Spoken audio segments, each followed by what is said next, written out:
Well, hello. Okay, Margaret, my former classmate at the Pontifical Institute, asked me to speak loudly. So can everybody in the back hear? Okay, I'm getting a thumbs up. Great. Well, again, I'm Jeanne Mancini. I'm the president of the March for Life, and I'm so terribly honored to be here today with this distinguished panel.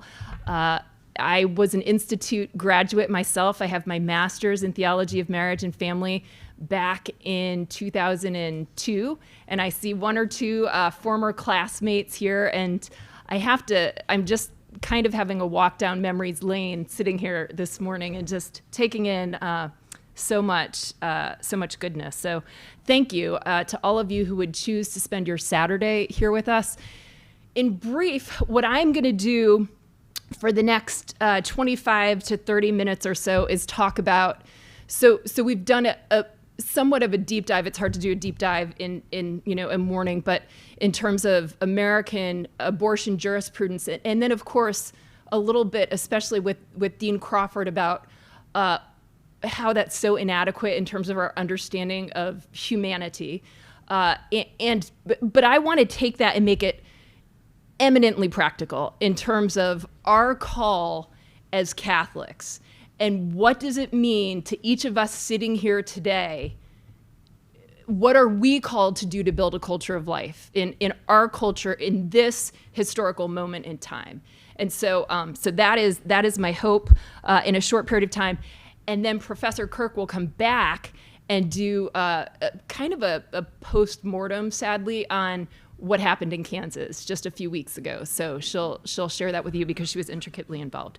So thank you again. So as has been said, most of us were delighted, notwithstanding its limitations, but delighted by the Dobbs decision that came down. And I think it's been hinted at by the other panelists that none of us expected to see that in our lifetime. And I can add myself to that list. Even, marching past the Supreme Court every January, I didn't expect Roe to be overturned in my lifetime. And so it's been such a moving, moment to just consider what that means. And of course, what it doesn't mean, as we've been speaking about today. So we'll talk a little bit about that. I do want to say, sort of using some of the analogies that have gone before us, so moving past the champagne hangover, et cetera, to where we are now, the summer of rage that wasn't as bad as we expected. But boy, there's a lot of cultural chaos right now. There is a lot of cultural chaos and so much misinformation about what is and isn't in terms of laws, et cetera. And I wager to guess, if you're anything like me, you're experiencing it at a whole new level, not only in terms of politics and legislation and things like that, but maybe your next door neighbor or maybe even in your own family. And it's hard to know how to deal with some of these realities and how to try to build a culture of life there. And so in the most humble way possible, I'll try to offer a thing or two about that. But what I know we absolutely cannot do is bury our heads in the sand, right? So as Catholics, we are very much called through our social teachings to build a culture of life, to try very much to change our temporal reality. And so the question is how? But I thought I'd start with a quote that I love from the namesake of this wonderful shrine and our wonderful institute, St. John Paul II, from Christi Fidelis Laici, that talks about our role in changing our temporal reality. It is necessary then to keep a watchful eye on this, our world, with its problems and values, its unrest and hopes, its defeats and triumphs, a world whose economic, social, political, and cultural affairs pose problems and grave difficulties. This, then, is the vineyard. This is the field in which the faithful are called to fulfill their mission. Jesus wants them, as he wants all of his disciples, to be the salt of the earth and the light of the world. So I'm going to read that one more time because I think it's so critical. It is necessary to keep a watchful eye on our world, with its problems and its values, its unrest and its hopes, its defeats and its triumphs, a world whose economic, social, political, and cultural affairs pose problems and grave difficulties. This then is the vineyard, this is the field in which the faithful are called to fulfill their mission. Jesus wants them, as he wants all of his disciples, to be the salt of the earth and the light of the world.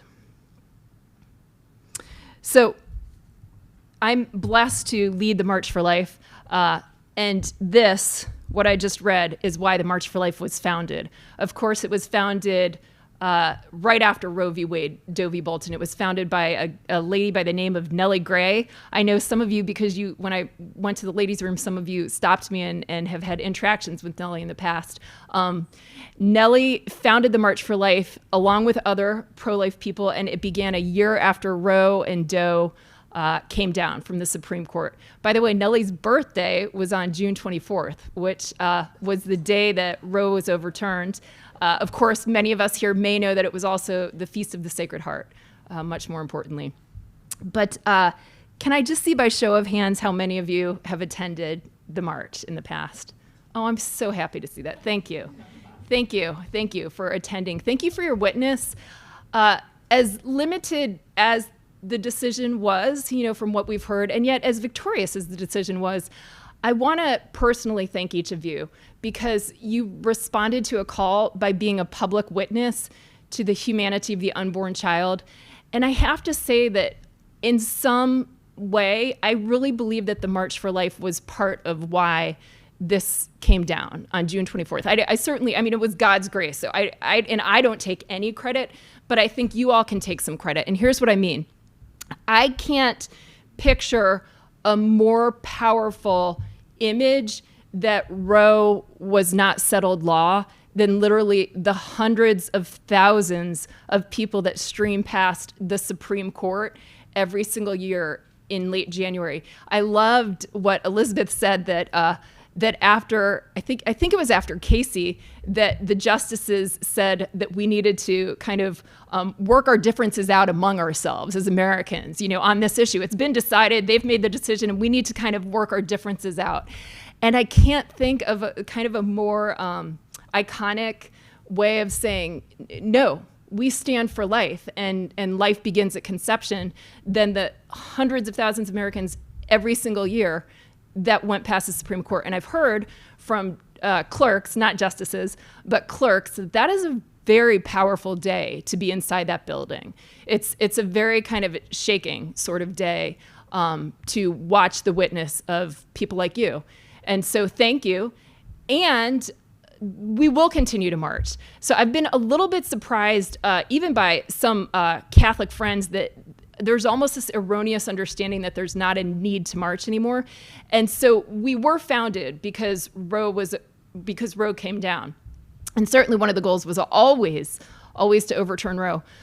But more importantly, and I think we've talked about this in different ways, so I'm going to speak just in terms of culture a little bit. We need to march until abortion is unthinkable in our culture. So our goal is to change hearts and minds. And if anything, we can see that with the Dobbs decision coming down, that our culture is in a lot of chaos right now, that there's just grave misinformation about what it means to be a person, certainly about what it means to be a mother, what it means to be a father, etc. So we certainly have our work cut out for us there. So I would like to invite each of you to the National March, which this will be the first obvious post-Roe march, but it will also be the 50th anniversary of Roe and the 50th March for Life this January. And so it's Friday, January 20th. So please consider yourself invited. So as I mentioned, the march has always been about changing hearts and minds and changing culture. And I'm going to go, I was thinking just as we were speaking, I want to talk a little bit about what are some things that we can look at in culture to show, like, how is culture changing, and to measure some kind of data points, I guess you could say, along the ways. And I'm going to do that later on. I'm also going to talk a little bit more about what's happening in the states legislatively. But if you'll just stay with me for a minute, I thought I'd share with you, because it edifies me to consider this. Within the March for Life, this iconic march, in terms of changing hearts and minds, we have always had the idea that we should be praying for people's conversion about this issue and really their change of heart to come to understand the fullness of the dignity of the human person. And beautifully, years have passed, and we had 3 times we had Norma McCorvey, the Roe of Roe v. Wade, speak at the March for Life, share her pro-life testimony in which she had a conversion of heart. We also had Mary Kano, the Doe of Doe v. Volton, share her testimony. And then another, I would say, luminary, Bernard Nathanson, of course, you probably all know who he is, but he was a doctor. I mean, he was considered one of the architects of legal abortion in America, working with NARAL Pro-Choice America back in those days, and had a massive conversion to this. My uncle actually worked with him in a hospital in New York. I mean, fascinating story. But he too shared his profound testimony at the March for Life. And so I say that also by way of hope. Like we might look at, our next door neighbor, our sister in our family, or whatever it is, as someone who's just impossible, especially in these moments. But there have been so many changes of heart to what is real, true, and good. And so pray and fast and have hope for that. It's critical. So we work for the day when abortion is unthinkable. And let's see. So what I'd like to do now in terms of assessing where we are, I'm going to share a quote that, in fairness, has been used and reused and used again, but it's my favorite quote for where we are culturally, even though my father recently said to me, you shouldn't use that quote anymore, but I'm going to use it one more time and then I'm going to stop. But maybe you've heard it. It's a Winston Churchill quote. He was asked shortly after the Battle of El Alamein, which I believe was in 41, is it the end? Is this the end of World War II? And he said, it's not the end. It's not even the beginning of the end, but perhaps it's the end of the beginning. And I think that's a great way. We've all sliced and diced this a little bit differently here, like the Wicked Witch is dead, et cetera. But like, it's the end of perhaps it's the end of the beginning. So we move into phase 2 now in building a culture of life in our country, right? Or phase 3, or however you want to look at it. But we are certainly not crossing the finish line. And so we drank the champagne, which is necessary because this is huge. But we certainly have our work cut out for us. So there are, I would offer, 3 aspects. There's many more, but I'm just going to dial it down for what I'm going to talk to you about here. 3 aspects to building a culture of life in this new phase, in this next stage. So first, I'm going to speak about the legislative work, because as Professor Kirk has mentioned, this has certainly been returned, for better or worse, again, as we heard from Dean Crawford, to the hands of the people to vote on the humanity of the unborn. That was quite a powerful quote. And so we have our work cut out there. We need to engage it. We need to do what we can. I want to caution you that, unfortunately, this has not only just been returned to the states. This is sadly very much still at the national level. I'll give you one real quick, concrete example of what I mean by that. The Hyde Amendment, maybe some of you are familiar with the Hyde Amendment. It was passed by Congressman Henry Hyde led on the Hyde Amendment in the late 1970s. And the Hyde Amendment protects most taxpayer funding for paying for abortion. And until very recently, it was bipartisan, very popular, and it's arguably the most impactful pro-life public policy ever in the history of the United States. Saved at least over 2 million babies from abortion. So this is a great policy, but it gets linked to appropriation bills at the federal level. So we're going to have to fight hard to protect the Hyde Amendment. So that's one example, but I mean, I could think of 3 or 4 other examples. There was a terrible bill put within just 2 weeks, it was put before the Senate and then before the House, the Women's Health Protection Act, which would take Roe but go so much further. I mean, essentially, it would allow abortion until birth in our country, paid for by tax dollars, for any reason. And it would override states like Texas or like Indiana that have very life protective laws. So sadly, the idea that we've now returned to this just to the states is erroneous. We still very much have our federal work cut out for us, even legislatively. So I just want to share that. However, the states have so much more freedom than they've ever had before in terms of enacting pro-life policies. And that is exciting. That is very exciting. And so I can suggest a few resources, and then I'll do kind of a 30,000-foot view on sort of the state of the states. But I would encourage you to, there's a few different ones. There's one called afterroe.org if you'd like to check out different what's happening in the different states. It's very hard to keep up with this now.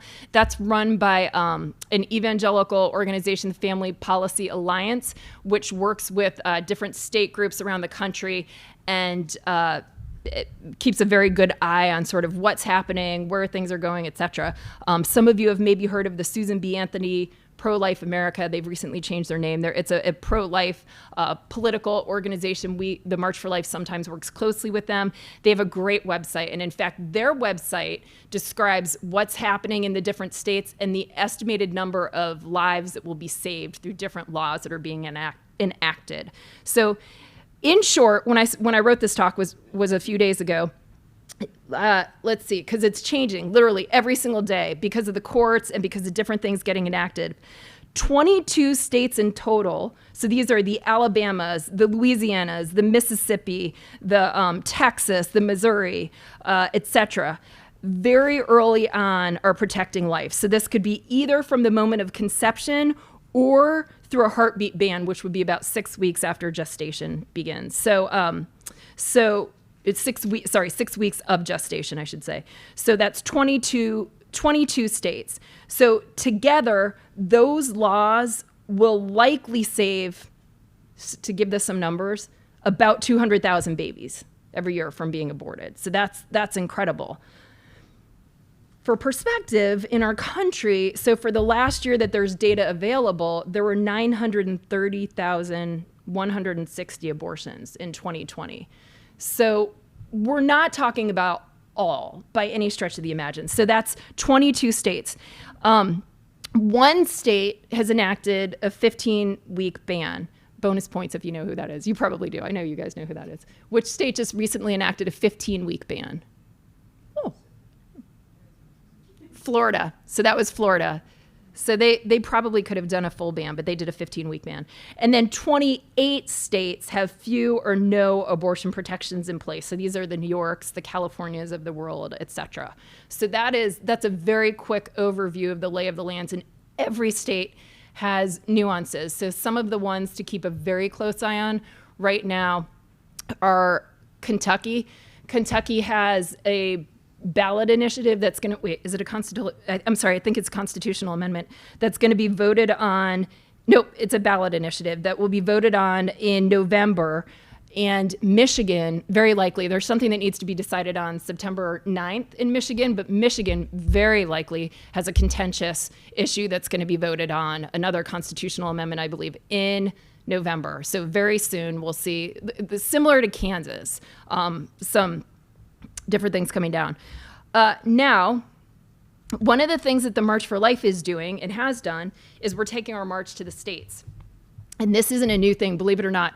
We started a state March for Life initiative back in 2016, in part because just organizationally, we were trying to really discern, like, what is it that we bring to the table that no one else does that can really help to build a culture of life? And the thing that we were asked to do more than other things was starting state marches and local marches. And so we decided to do this little test, basically, if we could do this. And so we were quite stymied during 2020, as you can imagine, with COVID, and even 2021. But this year alone, we're in 5 states, so we have 2 more left to go. But we had our 4th annual March for Life in Virginia this year, and the governor actually marched with us, which was incredible. The first Virginia March for Life, some of you are residents of Virginia, as I am, was just a few months after the terrible then governor had made the comments about abortion after birth. And we got 7,000 people out for that march in the Capitol. And they said, that they being the Capitol Police, told us it was the largest event that the Capitol had ever seen besides gubernatorial inaugurations in Richmond. So that was impressive. And I think that Governor then Northam probably, hopefully, really heard the rallying cry of how important life was to many Virginians and how he was really out of step. So we were in Connecticut for the first time. Connecticut's a very pro-death state.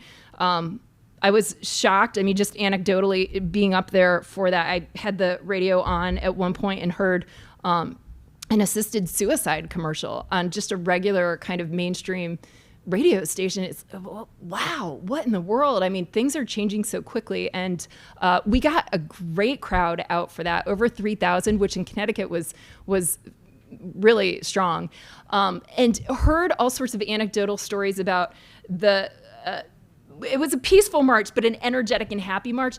But we're always on the steps of the state capitol, and the legislators actually hear the marchers. Do you want to make abortion unthinkable? Yes. They can hear them inside, and that impacts. And there was a wonderful story of a pro-life Democrat who came forward a few weeks later and really very courageously stood against many of her other colleagues. That was incredible. So we've been in many states. So this year, Virginia 4th, Connecticut was our first, California was our second. It was the week that Dobbs came down. Quick anecdote there. In California last year, we had a very small showing. It was our first time having a California march. There were probably, 750 people who came out for it. But we had everybody text in about a terrible abortion bill that was on the floor, and they all texted into their legislators, and the next day that bill was pulled. So I give you that example because there is power in rallying the grassroots in terms of enacting good legislation. That is very important to know, that it does make a difference. It makes a difference to write into your members of Congress on these kinds of things. It makes a difference to call them, so don't think that you don't. In Pennsylvania, we'll be there for our second annual March for Life in Harrisburg in September, and then in October we'll be in Ohio. Next year we'll double that. We aim to double that. The year after that we'll double that, be in 20. And so our hope is that we'll be in all 50 states over the course of the next 5 to 7 years. And I think it's very realistic the way that things are going. We never knew, in 2016 that Roe was going to get overturned and that this would return to the states. So I have to believe that this is God's providence, the way that he's led us along the way with the State March Initiative. It's still just mind-boggling to me. So the way that we do that State March Initiative is we typically work with either the Catholic Conference or what's called a Family Policy Council, which is typically an evangelical group in the state that's doing pro-life public policy. And we work very closely with them. So there's a lot more to that, but that's probably enough for that for now. So now, we need to continue, obviously, to educate Americans in the states, to educate Americans about what's happening at the national level, et cetera, because legislation is so important. And yet, culture is upstream of politics. Like, changing hearts and minds is so much harder and so much more important. And so what are some ways that we can look at what's happening in our culture? This is so rudimentary and so superficial, so I'm not saying that this is like the answer, but you can look at things like the abortion rate, for example, and thanks be to God, our national abortion rate has mostly gone downward. It upticked the last few years, but it has been going down since the early 90s, the late 1980s and the early 90s, because I think people are so affected. They know how terrible this is. I mean, I know all of you have interacted with people who have chosen that path and who deeply regret it and seek hope and healing. It tears apart families and people, and there is always hope and healing. I mean, that's so important to say, but so the abortion rate is going downward. Another trend is that in terms of hearts and minds, and Elizabeth mentioned this, but when you look at, by and large, where Americans stand on this, well, they're not all 100% pro-life by any stretch of the imagination. We've come a long way. And certainly, at the very least, the large majority of Americans, that's 7 or 8 Americans out of 10, so 70 to 80% of Americans would agree that we should limit abortion more than it's been limited in this country. And I feel like in the terrible false rhetoric coming out in the post-Dobbs decision, that's shifting a little bit. But the truth of the matter is that most Americans want abortion limited much more than it was limited before Dobbs came down. The other thing is this story just popped into my mind about Poland. Of course, Poland under communist regime abortion was rampant. I don't have the exact data right in front of me, but I mean, there was basically almost forced abortion. And when Poland is now one of the most life protective countries in the world, it's very pro-life, and their maternal mortality rate has decreased significantly under pro-life laws. So all of these, lies about like women are going to die and this, that, and the other, it's the opposite. The truth is that we see when countries are more protective of life, moms and babies are protected, and that is the reality. So that's just like one little side thing. So abortion data, where people stand on this, even young people. When you look at, for example, the General Social Survey, which is done by the government, and it's a longitudinal study, the single cohort that has most moved in the direction of life is young people from like 18 to 25 or 26 or so are the most protective of life. They want life protected more than other cohorts. So we're seeing hearts and minds changing there.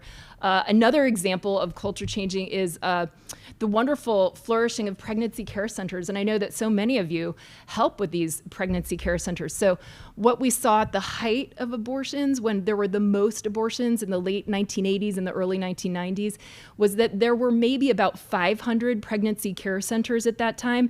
And conversely, there were well over 2,000, I take that back, right under 2,000 abortion clinics.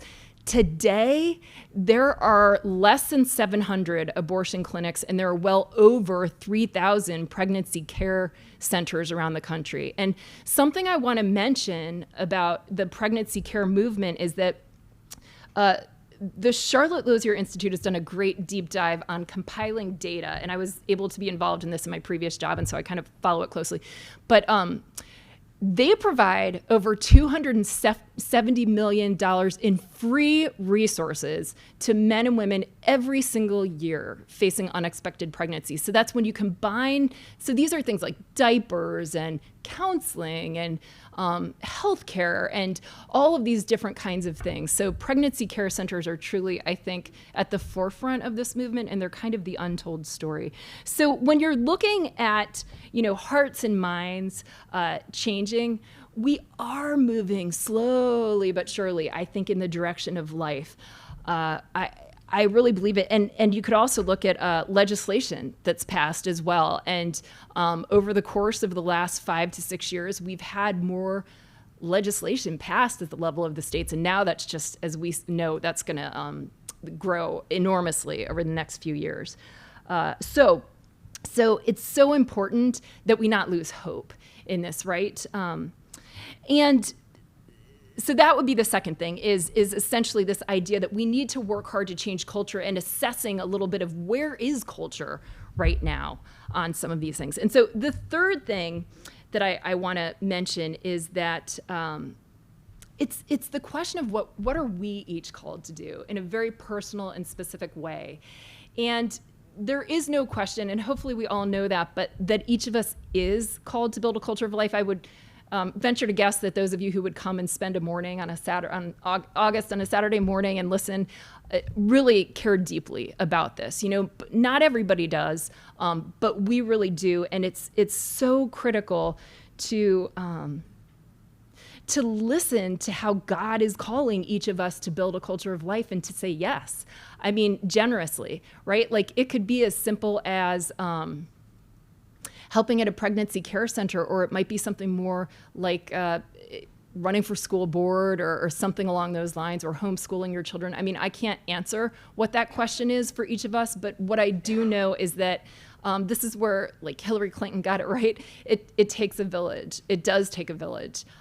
It takes the world. It takes each of us to really work hard to do this. And I would say praying and fasting. I mean, I know in my work at the March for Life, I've been a little bit blown away about how God opens and closes doors at different times. And we're actually a non-sectarian organization, but boy, does God lead the March for Life. So we'll know certain things at certain points. And I mean, there's a lot of suffering and different things that happen, but doors open and close. And even like the story of the State March program is one small example. Like another, I'm giving lots of little anecdotes here, but sometimes people find those inspiring. And so there was a moment about maybe 3 or 4 years ago when we were just considering shutting the door on the State March program because it's so much work and we didn't really have the bandwidth staffing wise to do it. And we got a call just as we were making that decision about an anonymous donation of $100,000, which and it was earmarked for a Pennsylvania and California March for Life. And I saw that as a signal, Grace, showing us that we were on the right path and that we should continue to go forward. And so to be open, to the promptings of the Holy Spirit, to be able to build a culture of life. Part of that, I think, and I think back to my incredible time here at the JP2 Institute, which I just loved. It was some of my favorite years in life. Such a blessing to study and to receive the formation from here. And part of that is just to begin with living your vocation well, right? Like maybe the most important answer to the crisis in our culture is to live our vocation elegantly and to live it with such great love and so well, just to start there. Right? Whatever vocation it is, and to be a light. We've heard John Paul II, and then also borrowing this from St. Catherine of Siena, be who you are and you will set the world ablaze. And so however that is, if it's a professor at the Pontifical Institute, if it's a person who feels called to pray outside of pregnancy care centers, whatever it is critical that we do that all the more in our contentious culture today. And so I don't know, I think I hit on everything I wanted to. So I think I'll finish there and pass it back to Professor Kirk, and then we'll open it up for questions. Thank you.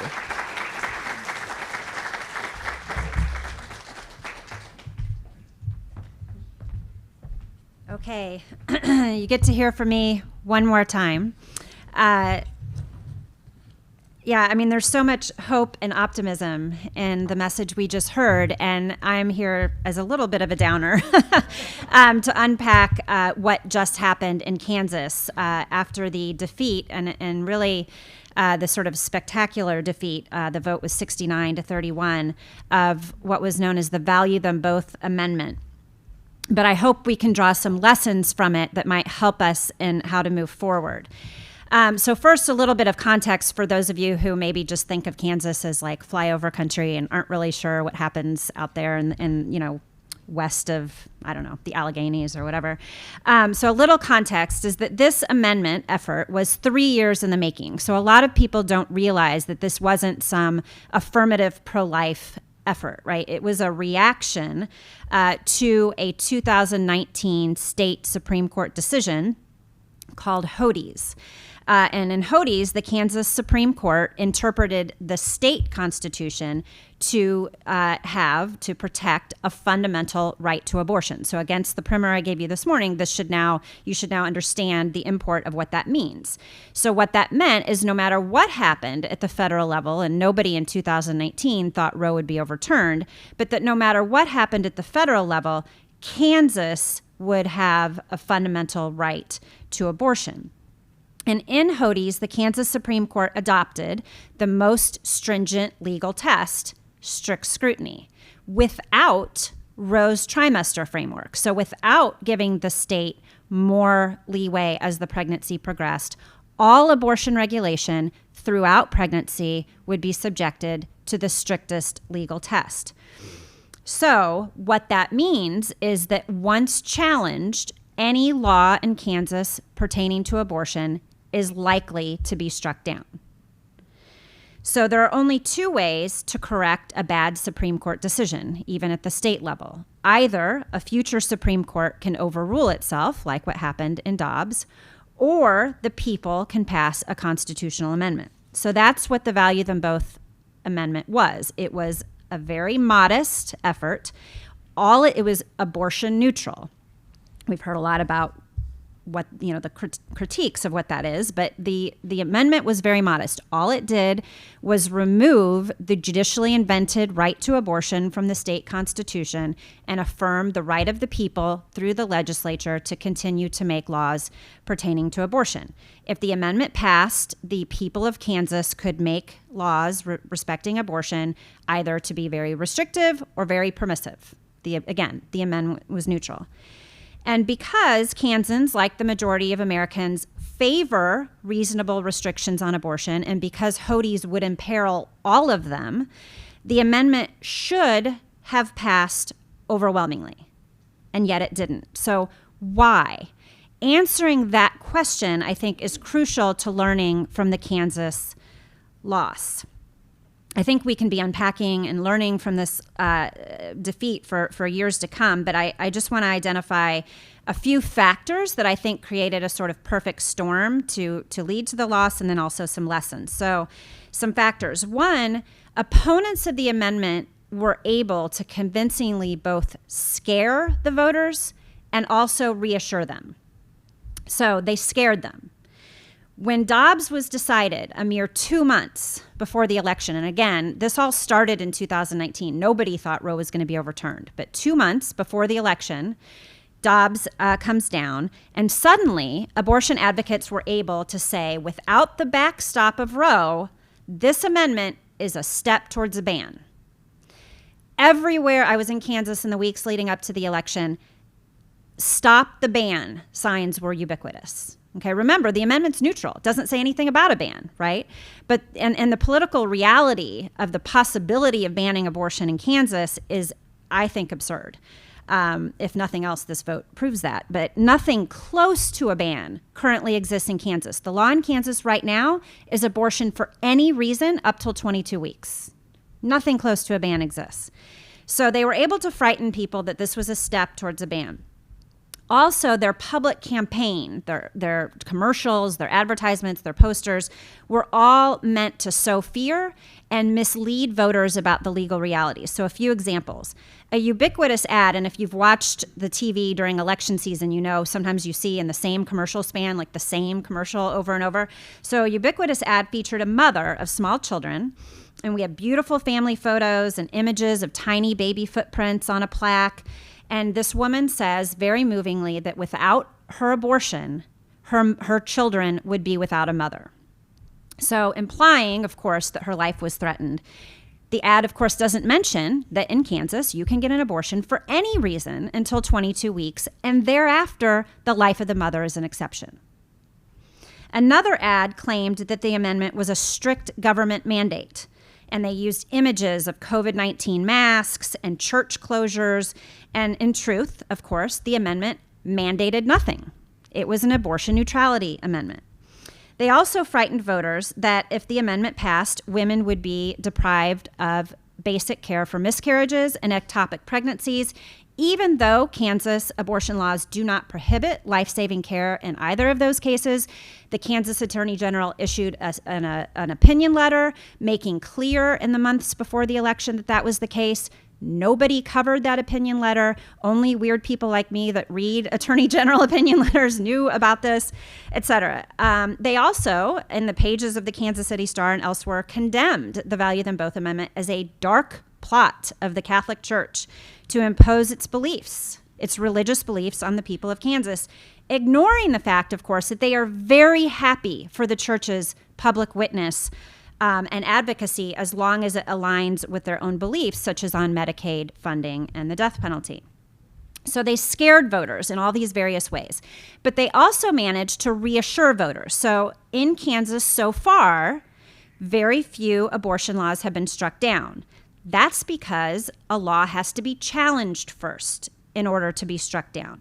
It doesn't take a political genius to figure out why they haven't yet challenged many laws with a constitutional campaign pending. It makes sense that they would hold their fire until after the constitutional amendment effort was over. So with the laws technically still on the books, abortion advocates were able to say, Kansas has very many reasonable and common sense regulations on abortion. And pro-life advocates were always on their heels trying to explain the strict scrutiny test and how it imperiled all the laws and that sort of thing. They never mentioned that all of those reasonable restrictions, when they were passed in the legislature, they opposed all of them, right? They didn't mention that. They didn't mention that they had actually challenged a couple of them already in court. They didn't acknowledge that HODIs imperils all of them. But there's a saying in politics that if you're explaining, you're losing, right? And so for us to have to try to explain these complicated legal principles was not a good place to be in an election. And then in all of this, the amendment, the opponents of the amendment had the free support of the media, which funneled their talking points and never pressed them on hard questions. They were always asking our side, isn't this really a step towards a ban? They never asked them, what's the first law you're going to challenge and seek to strike down, right, under HODIs? They never asked them that question. So given those tactics and the media's complicity, what can we learn from Kansas to aid us in a kind of coherent strategy along with what Jeanne described about our own roles in the culture of life? One lesson we learned, I think, is as tough as it is for us to really acknowledge, especially given what Dean Crawford articulated, is that Americans, right, by and large, are afraid of total bans, right? They don't want a total ban. They're afraid of women not getting life-saving health care for miscarriage and ectopic pregnancies. They are afraid of forcing rape victims or 12-year-old minors to carry a child to term.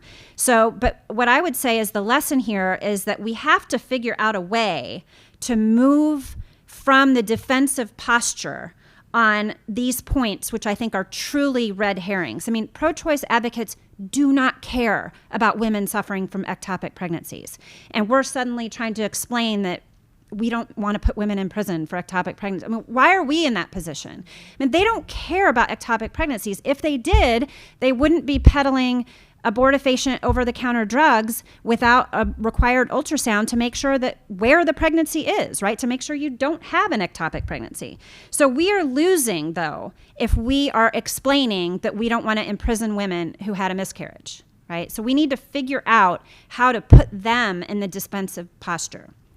Another lesson is that we just can't really complicate my primer this morning. Like that's just not going to work, right? I mean, we have to focus on telling compelling stories. Young people today, generally people today, I think, are not motivated by reason. They are motivated by feelings. They feel, they don't think.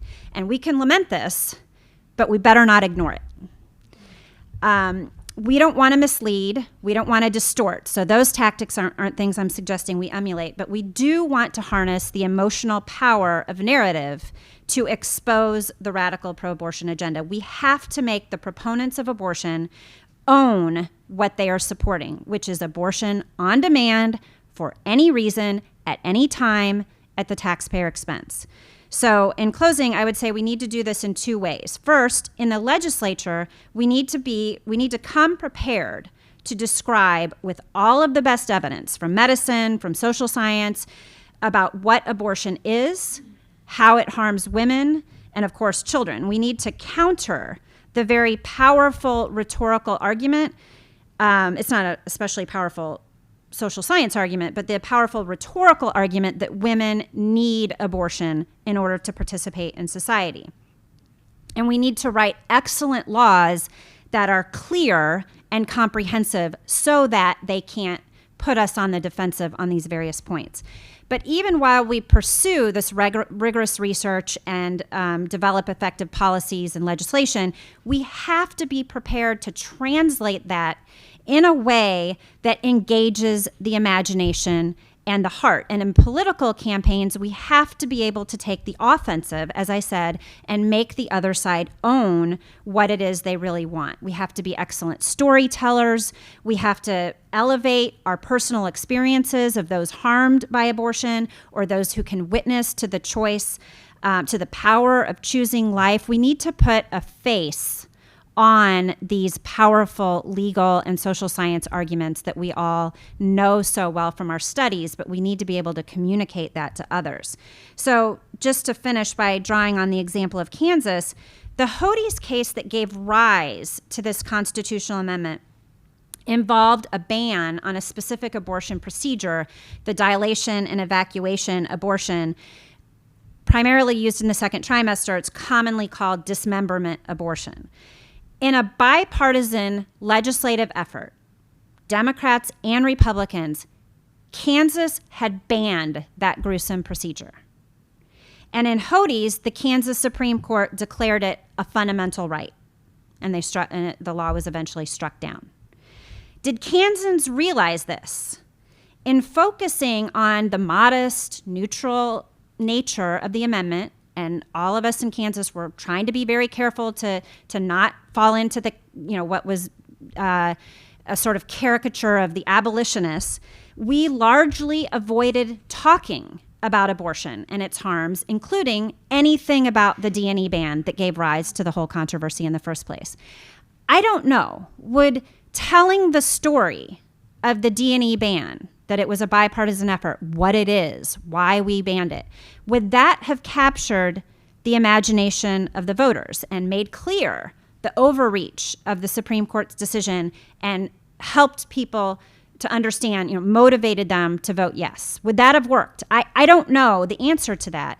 But if not, what story would have moved them? And I think figuring that out is the most important lesson of Kansas. Thank you.